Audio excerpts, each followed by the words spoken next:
Welcome to BlueStar's AppeTech, where our goal is to mix in a dash of channel-based education, a sprinkle of vendor solutions, and a hint of collaborative cooking tutorials.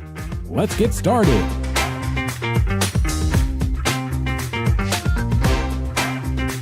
Hello everyone and welcome to BlueStar's Tech Connect Kitchen. I am Dean Reverman and this is AppeTech. You know, steeped in Kentucky's tradition is the run for the roses that is Derby Day. And we've got a good one on tap for you today because we are joined again by Mitch Arens from Y'all Hospitality. He's going to show us how to cook up a traditional Kentucky hot brown, a little bit of arugula salad on the side, and a Benedictine dip with rye toasted points. Man, that sounds pretty good, doesn't it? But before we get started, a special thank you once again to our sponsors, Elo, Epson, Samsung, and Zebra. Without their support, we could not make this happen. Hey, as you know, AppeTech is just one of many things that we're doing as a part of this whole pandemic, if you will. You can find out a little bit more information by going to BlueStarInc.com, tap on or click on the toolkit there, the pandemic toolkit, and you'll find even more information on webinars, tech trivia that we're doing on Fridays. We've got podcasts and more. Just go there, you'll find out all kinds of good information. Stay tuned until the very end today because we'll be giving you the recipes that Chef Mitch is going to be showing you today, and you can get a $25 gift card to get all the materials that you need to do a nice Kentucky hot brown. Hey, Chef Mitch, how are you, sir? What's happening? Oh, good to see you again, my friend. Happy Derby. Happy Derby's right. Let's dive right in. All right. We are going to start off with the Kentucky hot brown today, right? We are. Showing that, so we're going to get a roux going and stuff like that. Help us out. Yeah, so we got two of what I would say are Kentucky's biggest staple dishes, especially around Derby time. Mm-hmm. You know, Derby's in Louisville, the Kentucky hot brown, the Brown Hotel, which is in Louisville. Mm-hmm. So traditionally, you've got it's an open face sandwich. You know, you've got some toasted bread, some turkey, bacon, gravy, tomatoes. Sometimes you'll see fresh tomatoes. Sometimes you'll see a fried green tomato. We're going to do a tomato confit. Okay. So in my mind, in May, you're not getting great tomatoes yet. Right. You know, you typically July, August before you start to get those really nice ones. So you can typically find good cherry tomatoes all year round. Okay. So I've got a cherry tomato confit, kind of like a tomato jam almost that you put on top and kind of gives that kick to it. So we've got the gravy started over here as well. So this is a turkey veloute. Okay. So a veloute is fancy for gravy. Gravy. Yeah. It's a fancy word for gravy. Yeah, so it's made with a stock. I add a little bit of milk or cream to mine as well, so we're going to get that in here and get that going. Gotcha. But the thing I like about that, you will see it too with a bechamel, which is a more traditional gravy, which is, you know, what a mac and cheese is made from, or a biscuit and gravy. That's just straight milk and flour. So I think the stock gives it a little lighter feel and component. I gotcha. So I like to make it that way. So we've got some butter started here, and a roux is just equal parts fat and flour. Okay. So our fat that we're using for this is butter, since you've already got dairy in your sauce. If you don't have dairy in your sauce, you can use oil, coconut milk, you know, any other kind of, nothing too powerful, you know, that's going to change your flavoring on it. Because to me, of a Kentucky hot brown, this is the iconic part, is that sauce that kind of goes over it. Yeah. That nice herby gravy. Yes, absolutely. Yeah. You want that good gravy on there. So speaking of the herbs, I'm going to throw a couple sprigs of rosemary and thyme in this. Okay. While you're just throwing it in there raw, aren't you? Yeah, because we can strain that out later. Okay. But while that's coming to a boil, we'll get some nice flavor on that. So we've got our roux starting out here. I'm going to get our tomato confit together as well. So I've got a pint of local tomatoes. These are actually done by a local hydroponic farm. Oh, okay. Here in Cincinnati, 80 acres. It's awesome. Actually, that's up by where I live, up in Westchester. And they do a great thing. So I threw a couple cloves of garlic in there. We're going to get some thyme. We've got some olive oil here. And it's really, you're just looking for enough to coat the bottom of the pan. And then the good thing about this olive oil is, once you make this, if you don't use it all for your hot browns, you can keep that olive oil and just kind of make a cap on top of your tomato confit, and it'll help preserve it for a little longer in your oven. So we're gonna hit this. Yeah, we're gonna hit this with a little bit of salt. All right. A little fresh pepper. And then we've got a hot oven back here. We're gonna get this in there and get that cooking. Stir my flour in here on the roux a little bit. So you're saying again, the roux equal part flour, equal part fat. And you can see it, that butter soaks that flour up. Sure does. You wanna make sure all that white's gone. Okay. And then you just wanna let it, on a low to medium heat, just kind of bubble like this, and that'll help cook that raw flour flavor out of it, so your sauce doesn't just taste like raw flour. Like flour, yeah. Gotcha. It's kind of taking on the flavor of the butter there too. Yeah. So we'll move our whisk over here, and we're gonna work this with a wooden spoon the rest of the way, just so we don't mess up our non-stick. And now that it's all incorporated. Yeah. Roux's pretty basic though, right? It is. I mean, you can use that in a lot of different meals. Yeah, right? and It's just the base of the sauce. So the more you cook a roux too, the less the thickening power. So you have, when you're making a bechamel or a Mornay sauce, a white gravy, you use a white roux. Whereas you go Southern and Cajun and you're making a gumbo, it's the same roux. You're starting out flat flour and fat, but you're going to cook it to where it's really deep brown. So you get more flavor at that point, and it doesn't thicken quite as much. I gotcha. So this will make this nice and thick. All right. We've got everything in here. I'm going to throw a bay leaf in there as well, and then we'll get that in the oven. I've got the oven preheated to 350. That's pretty simple. And how long is that thing going to bake for? This will be about 30 to 45 minutes. Just like that? Yeah, depending on how hot your oven is, what else you've got going on. And in here I've got some nice, went to the butcher shop yesterday and got some nice peppercorn bacon. Nice. That pepper, will go really good with this gravy. I love a lot of black pepper with It's looking like it's gravy. decently thick slices of bacon there, right? It is, yeah. This is like a 12 to 14 cut, I think. So there's about 12 to 14 slices to a pound. So you don't want it too thin. It'll shrivel up. And I like to do mine in the oven too. You get a nice even cook on it. And it keeps you from spraying and popping all over your stove. We're coming to a boil over here. Take that off the heat. We'll get this in the oven.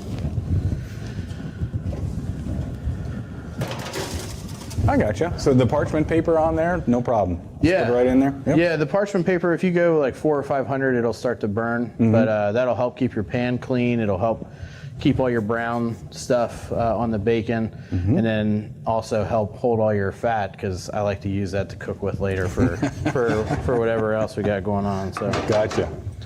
Now, are we going to combine these, or? Yeah, we're going to combine these. We're going to let this simmer for a little bit more. We can do that when we come back. Gotcha.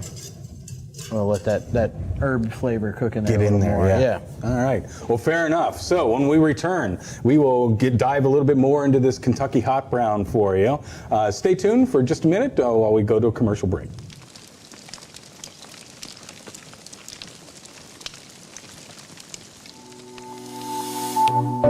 The ELO Backpack is a powerful Android compute engine designed to transform ELO touchscreen displays into interactive systems capable of running HTML web pages or Android-based apps.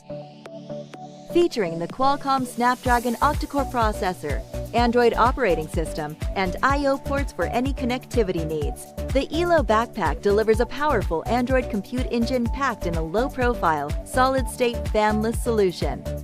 And with potential to revolutionize kiosk architecture, the ELO Backpack is ELO View ready, allowing integrators to easily scale deployments, remotely manage kiosks out of the box, and transform what was once a bulky, high-customized kiosk into a sleek and modern design. Creating engaging self-service solutions or deploying a kiosk network is now easier than ever with the ELO Backpack. To learn more, contact your BlueStar representative today. Hey everybody, welcome back. We'll get you back to the kitchen in just a moment, I promise. But I do want to show you a couple more solutions from our sponsors who have made Bon AppeTech possible. This is the C6500 Color Inkjet 8-inch label printer from Epson. They call these guys the tough guys, and there's a good reason. This is a big, strong, sturdy computer. sturdy printer rather, perfect for an industrial environment where you got to do a lot of label printing. Now, this isn't designed to be an upgrade from black and white printing and thermal transfer printers, which kind of helps you to get to that on-demand printing at a comparable price to which you might, actually a better price to what you might find from third-party vendors. Plus, you don't have to worry about overprinting or having too many labels or those rush demands that require you to spend a lot of extra money. You can get what you need on demand from this particular printer. Now, this is it operates at 5 inches per second, 1200 DPI resolution, and again, those labels that come out are much crisper than you're going to get from the pre-printed labels.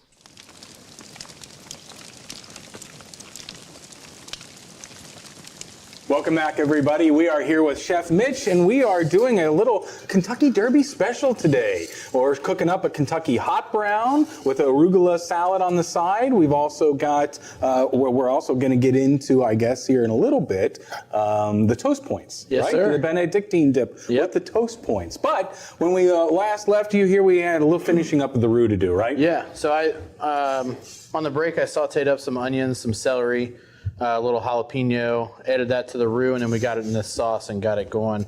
Very nice. And the important thing when you're cooking with a roux is you want to make sure you bring your sauce back to a boil. Okay. Because you don't get that full thickening until you get that full boil. And that's looking really good right now. Yeah, That so is we looking brought it back really to a good. full boil. I turned it all the way on low. I did just taste it. It needs a little bit of salt. All right. So we're going to hit this with a little bit of kosher salt. And then a little black pepper. And then we're just going to let this kind of slowly simmer and finish up while we wrap everything else up. Gotcha. It's good to go. It can just kind of hang out there for a little bit. And you saw I strained those herbs out so you don't have the whole stems in here, but you can really taste that rosemary and thyme. That flavor came out in that sauce while it was simmering in there. Right here, we got a little melted butter. All right. We're going to add a little bit of garlic powder to that. Nice. And a pinch of salt. And this is going to also be for the hot brown. All right. So we've got a pan here. And what I'm going to do... So we're making our foundation, if you will, This is our right? foundation. This is the toast, the base to our open-faced sandwich. What kind of bread you got there, Mitch? This is a Texas toast. Okay. Something thick cut. And you want to really get a good toast on it so that it holds up. Yeah, that is not wimpy bread right there. That is not, nice thick. Yeah, it's probably 2 pieces. You're going to have the same amount of bread as a sandwich. Gotcha. With a thick slice like that. But I've done it with sourdough before. Okay. The key is you just want something a little thick so you can get that nice crunch on it and it holds up when you put that gravy and turkey and bacon and everything on there. You want it to... So this is about a tablespoon of butter per. Okay. And you're basically making a big thick crouton. Yeah. And just the one side is all you need to do, right? Yeah. Yeah, Very good. it'll brown up nicely. So we're gonna throw that in the oven too. Oh, you're just Check on throwing our it in there with the rest of bacon. this stuff, yeah. Oh yeah. That bacon's looking good. We're about halfway on that. Very nice. So our toast points. Yep. So the Benedictine dip, it's a cream cheese base. Is invented by a lady with the last name Benedictine, and it was named after her and just became a Kentucky staple. I gotcha. You see it around Derby time. Cucumbers and cream cheese are the staples. Different herbs from there. You'll see thyme, dill, fresh parsley. I like to put a little shallot in mine. Shallot's a little sweeter and not as harsh as a raw onion. Also has a nice little garlicky flavor to it. You'll also see people put food coloring in it and give it that green color so you get a little more pop. But I try to keep it on natural. Yeah. So we're just going to cut the crust off of this. Okay. And then, for those gluten-free out there, you can just take an extra cucumber and cut that into chips and eat it on your cucumber. It's great with celery, carrots. Just treat it like a veggie dip. You can also use soft bread and make like a cocktail sandwich or a cheese sandwich. A little finger sandwich, if you will. Yep. So that's just rye bread, right? Just rye bread, yeah. I like to use a dark rye or a Jewish rye, something a little more flavor. Okay. So I just drizzle a little bit of olive oil on the pan like this. Okay. And then we'll take all of our toast points, start laying them out on there. That's pretty basic. Yeah, nice and simple.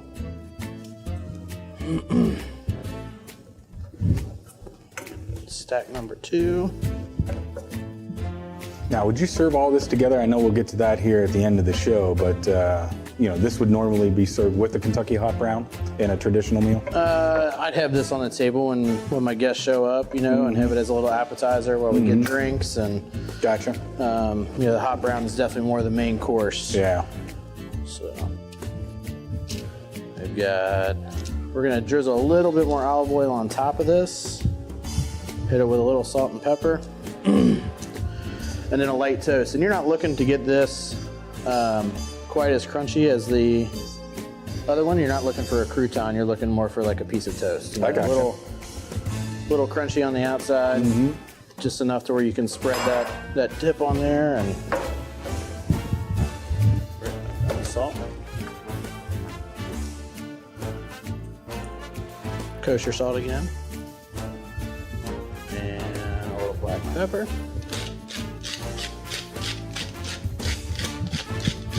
Now, some rye breads come with salt on them, right? Yes. Type of a thing? Okay. Yeah. 16 Bricks is one of the local bakeries, does a salted rye, and that's one of my favorite breads. It's got that nice wash on the outside with the salt crust. But you can still salt it to the taste you like, right? For sure. Yeah. All right, so we got our toast going, we got that going. We're going to move on to the Benedictine, huh? Yeah. The Benedictine dip. Yep. So we've got the cream cheese in here. Okay. I'm gonna grate the cucumber and start chopping up the onion, then we'll get to the herbs. Would you mind grabbing the paddle out for me The paddle. for our mixer? Oh, yeah, where is that? Let me see if I can find that. I'm on a hunt for the paddle while he's doing that. So I'm gonna use the coarse guy on this and just kind of shred this.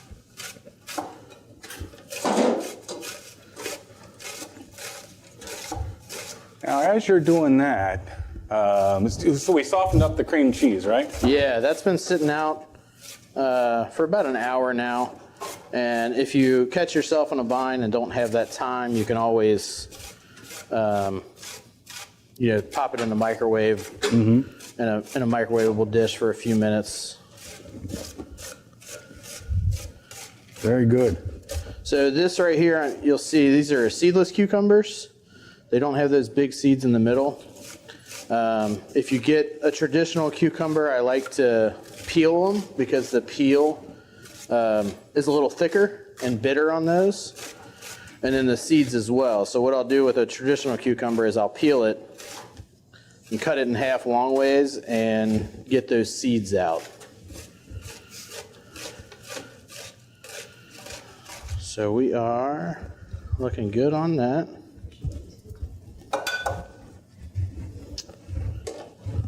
We are going to... That is looking good. Yeah.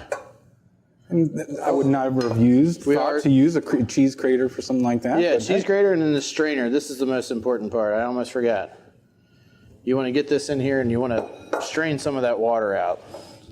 Oh, so we're purposely trying to get this a little bit drier. Huh? Yeah, otherwise your cucumber is going to end up getting thinning this out and it'll be too runny. You see all that water that came out. Yep, gotcha. So if you want to take care of this other one here for me. Yep, I'm absolutely. going to start getting some stuff together. All right. I like being put to work. I'm good with that. Although, I don't know that I would make the best sous chef in the world. I'm usually better at the dishes than that. This is pretty straightforward. You know, anything else on this, chef, as we're thinking about it? I mean, you don't need to really salt this or anything, right? A pinch of salt. I typically season with salt and everything just to really pull the flavors out. Definitely don't need a lot. And then we'll do a little fresh black pepper in there as well. Gotcha. All right. Looking pretty good.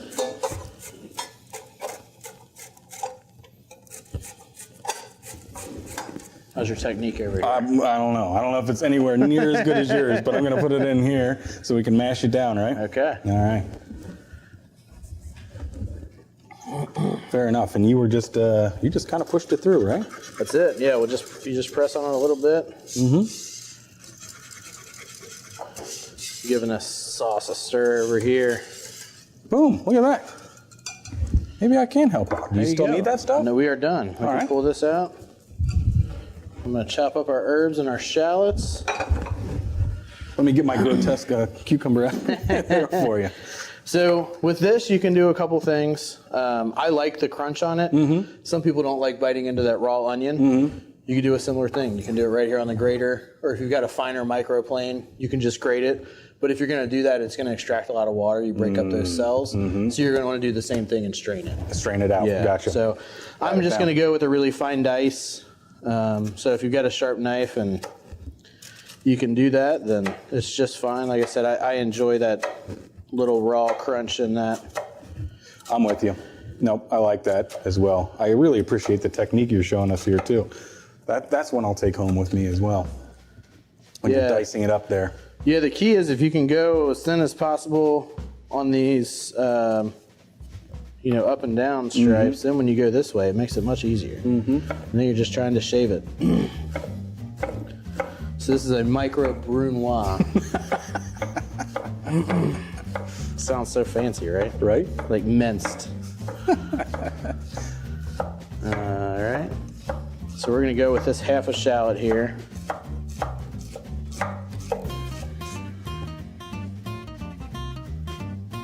Very nice. And then if you have some bigger pieces like that, you can set them aside and go through it again with your knife. Get that in there. Yeah, but I guess you're really going for that fine texture here. Yeah. Yeah. Yeah, you definitely don't want a big bite that you're gonna bite into. And plus, if you got a hot date that night, you might Right. wanna Take avoid it that. easy. Yeah. So we're back to the dill? Back to the dill. All right. I'm a big fan of fresh herbs. Yes, no doubt. So Easy to pick up at the store. I think they do a pretty good job of having fresh herbs nowadays. Definitely. Yeah. And they grow so easy too. You can do them in pots at your house. You can keep them in your windowsill. You can keep them pretty much all year round. We just started doing that in our house. Yes, Yeah. sir. Absolutely. Then we move them outside when it gets a little bit warmer. Yeah.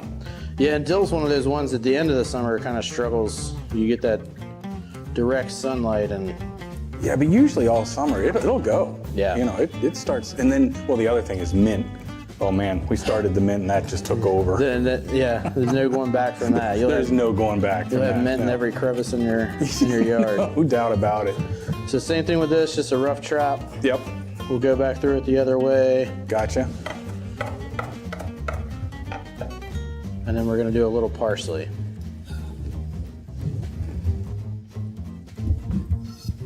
So the main ingredients here are pretty straightforward on the Benedictine dip. Yeah, it's cucumbers and cream cheese. Yeah. I included on the recipe too a little splash of bourbon. Gives it there's a nice little punch. Yeah. There's and the Derby version. Yeah. and again, going along with Derby, you just mentioned mint. You got the mint julep. Mint would be great in here. I tend to keep it simple with just 2 herbs, but you could definitely add a couple other. You want to stay away from the harder herbs, the rosemaries and the sage and oregano. They're just not as subtle, and they'll really take over. You're looking for clean and fresh with this. Yep. So I think I've got a half a lemon over there in my squeezer. We'll do a squeeze of that in here. So, I don't know where we put your squeezer.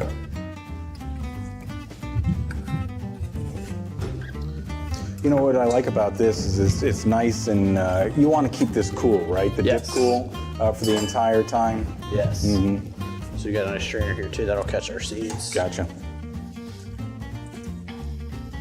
All right.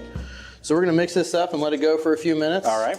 And we come back. We'll wrap up all these dishes and Sounds like a plan. have All a right. meal. Yeah, very good. Sound like We'll a be plan. right back.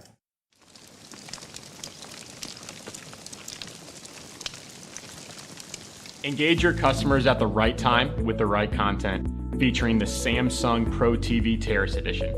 This TV brings dynamic content to your customers, featuring QLED, 4K, UHD picture quality, powered by a quantum 4K processor, so every game, TV show, and custom piece of content is dynamic and full of detail. Additional details for this model include 1500 nits brightness, anti-reflection technology that performs in the harshest of sunlights, and an IP55 weatherproofing rating that withstands extreme temperatures and is resistant to water and dust.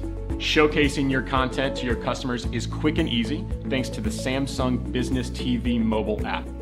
With just the press of a button, you can bring dynamic content to your customers right to the TV. With a 16/7 operating time and a 3-year warranty, this is a TV that you can count on. Whether your business is a bar, cafe, hotel, or retail center, the Samsung Pro TV Terrace Edition simplifies your business to provide you with the perfect solutions. Looking for the perfect field service solution for managers, government employees, anybody who's out and about and needs all-day power and rugged hardware, Zebra has you covered. Let's start with the scanner. This is the DS2278 cordless barcode scanner. It's the most advanced 2D imager at its price point.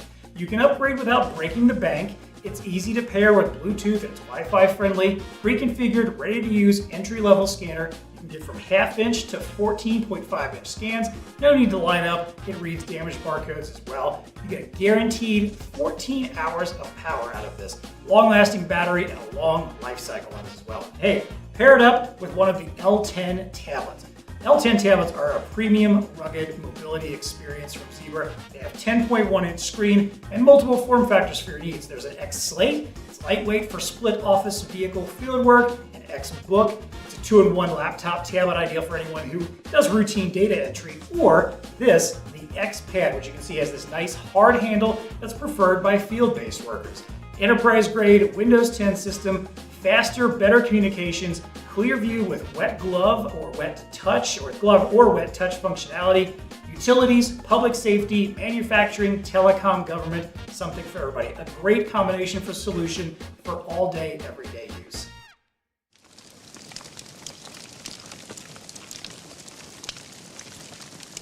Welcome back, everybody. We are here with Chef Mitch, and we are helping you out with your Kentucky Derby meal. We got Kentucky Hot Brown that we've been doing. We got our Benedictine Dip with toast points. Chef, where do we pick up, or where are we going to go now? It's all coming together. Yes, sir. We're going to plate it up and get it all together. Yeah.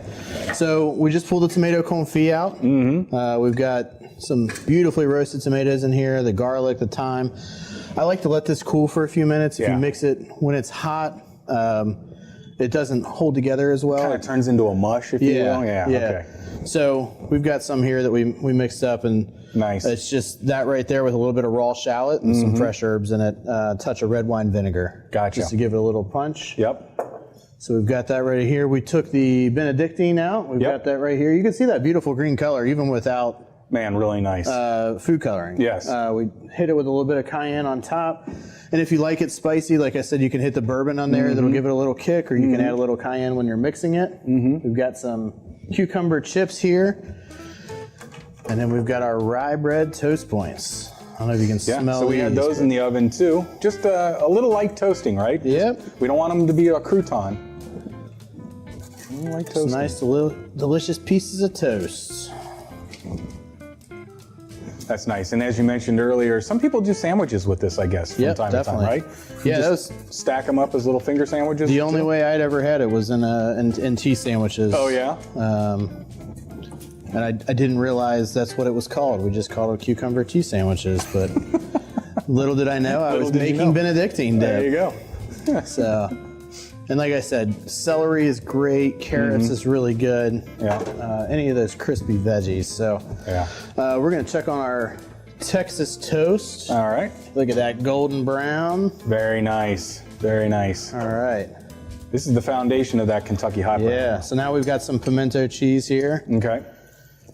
And that's just store-bought pimento cheese spread? This is, yeah. Yep. Yeah, this is a I didn't know if it was a No, this special. is actually Stellar Street Eats. It's a local company that we have at Butler's Pantry, and they do a great product. Oh, and you are heaping that on there. Oh, You're not being... So there's about 2 tablespoons on here. Okay. And we're just going to let that, we're going to throw this back in the oven just for a couple minutes, melt that cheese. So traditionally the hot brown will have a Mornay sauce. Okay. So Mornay is a bechamel, which is a milk or cream-based sauce that's finished with cheese. I like to keep that cheese component separate. Okay. Just so it really stands out and it just adds another layer to the sandwich.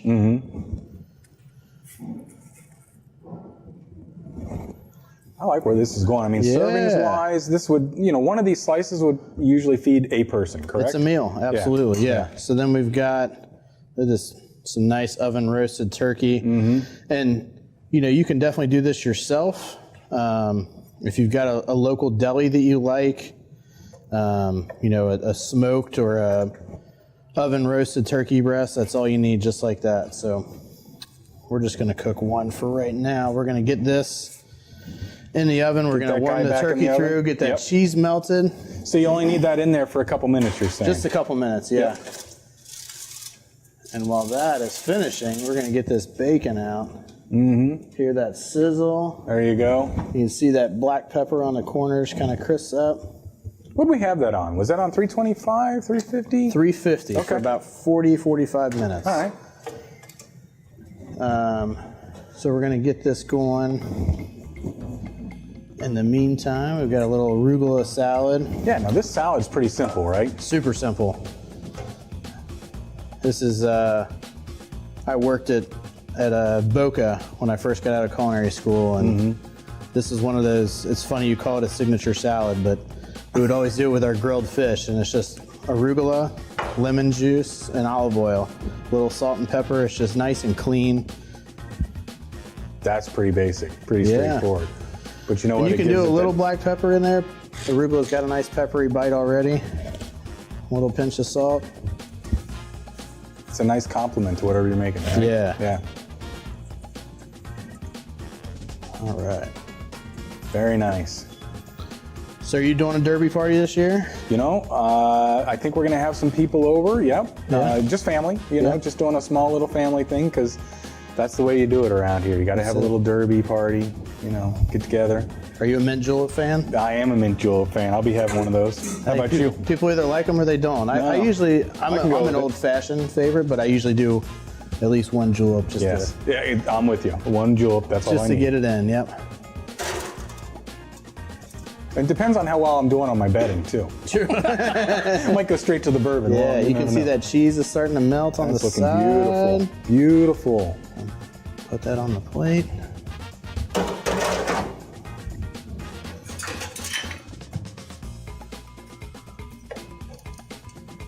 Now this is traditional too, right? I mean, what you gonna do to the bacon to get it going there?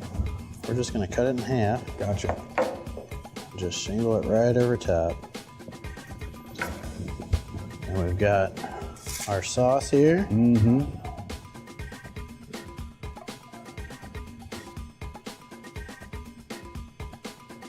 Boom. Just drizzled right over.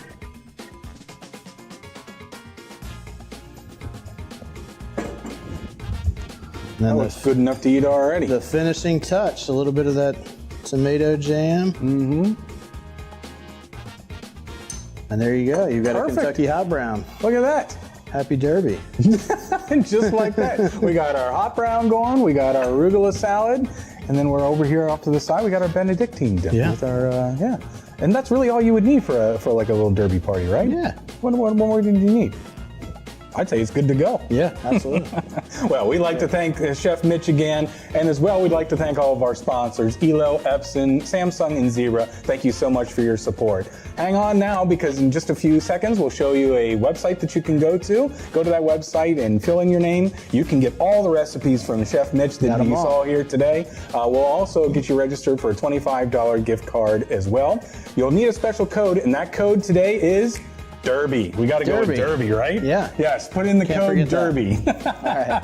And that'll be it. Hey, Chef Mitch, thank you so much for joining us here today. Yes, absolutely. Have a great time at your Kentucky Derby party. Take care. Cheers.